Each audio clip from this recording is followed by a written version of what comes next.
Yo, JD here, Limitless, and as you can see, we're on the Hanoi circuit in Vietnam. A love-hate kind of circuit by many people. As always, 2 laps with the second one being in more detail. Going into this turn 1, very hard braking zone. You can actually cut the inside. Went in very deep there. For this next right-hander, very difficult to know when to turn in, but after you pass the white line, that's where you want to be slowing down, turning in. Nice and aggressive early entry into this corner, which really will slingshot you out onto this quite long straight. Quite a difficult braking zone here, no real reference, but before the black box, that's when we'll be braking nice early into here. And again, you can really take advantage of these curves because it doesn't actually give you a corner cut because they're so short. Again, a nice slingshot onto this very long straight. I'm not sure if this is the longest straight in F1, but it certainly seems like it. The DRS line has been moved up a lot later now than the previous version of the game. This is probably the hardest braking zone on the game, I think. I have to brake just before the curb starts, first gear, second gear, and very gently on the power because the grip is quite low around this circuit. As the curb starts, that is your braking zone here. Try and carry as much speed as you can, and going through my favourite sequence of corners on the track. Almost flat out for this left-hander. Keep it in 6th gear to maintain the stability. As you pass the shadow, that is your braking and turning point. Could have done it a little bit earlier. Try and stay as far right as you can. A little snap off the wheel. 2nd gear early on the throttle again. And for this last corner, hold it in 4th gear and then rev it out through here. Go back in the DRS line, and that is a lap of the Hanoi circuit, which, as I said, is a love-hate kind of track.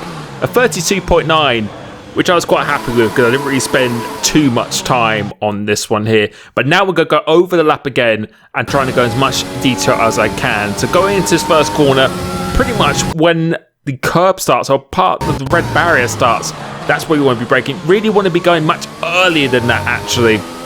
But going into this corner, as I said before, once you hit the white line here, that's where you want to start braking, really slowing down the car, then slow in, fast out approach for this one, because you just carry that momentum down that very long straight.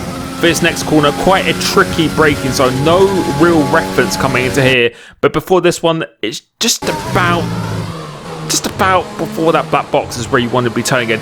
Take a very wide entry, you want to hit the part of the curb at the latest possible moment before coming onto this corner. Just something you really have to get into the ribbon for.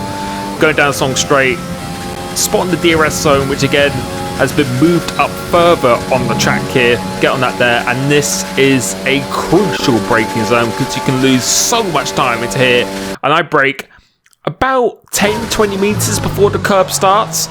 Don't have to use 1st gear, but I do on this occasion.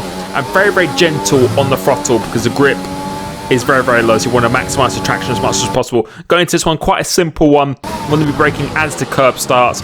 Try and carry as much momentum as you can go through this corner. And for this one here, completely flat out for these sequences. You can see by the throttle, slight lift in 6th gear. Ideally, you want to be braking and turning it before the shadow, turning a little bit late on this occasion, but stay as far right as possible because it really sets you up nicely for this penultimate corner. Very gentle on the throttle. Try and use as much of the track as possible on the entry. Make a little bit of contact wall, but go across the line. That's a 32.9, which I think you can see can be improved quite a bit, I think. I think there's a good 3 or so attempts in there, but my first sector was very good still despite that. So yeah, I was quite happy with that. This is still on the older build, so we will be getting the updated one which has more downforce. But this one, again, like with my other setups, is really built for the race. We were using 3/8 wings, which you might think is a little bit crazy, but it just gives me so much stability while still some great strength line speed. Because a lot of people are using 5.7 for the top time, and I just find in a race situation, it's just far too oversteery for me. 55 or 60 differential as I saw there. Here, you want to go for maximum really kind of stability. That's what I'm looking for there.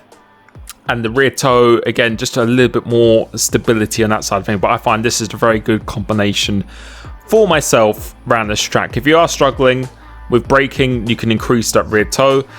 You can see here, I think that's 1.9 suspension, which in conjunction with the wings, that's what's going to give me the rotation. And I run the anti-roll bars quite stiff as well. but both on the same thing, so it just gives me a really nice balance. And then the 2-4, very good over curves, because there's a few curves that you need to tackle around here, whilst it gives you some good straight line speed and relatively good downforce. So you need to play everything in hand with each other. The wings are just going to give that separation between the front and the rear wing for that stability and straight line speed, but then try and get rotation for the other parts of the setup. 100% brake pressure and a 50. You can up it a little bit if you're struggling on the rear.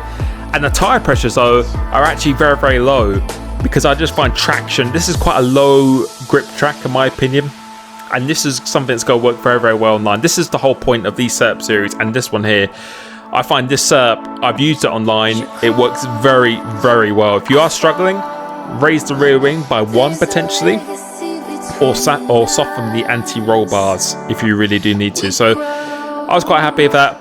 Let me know what you think. Works very, very well for me. Hopefully you've learned something, and I will catch you soon. Peace.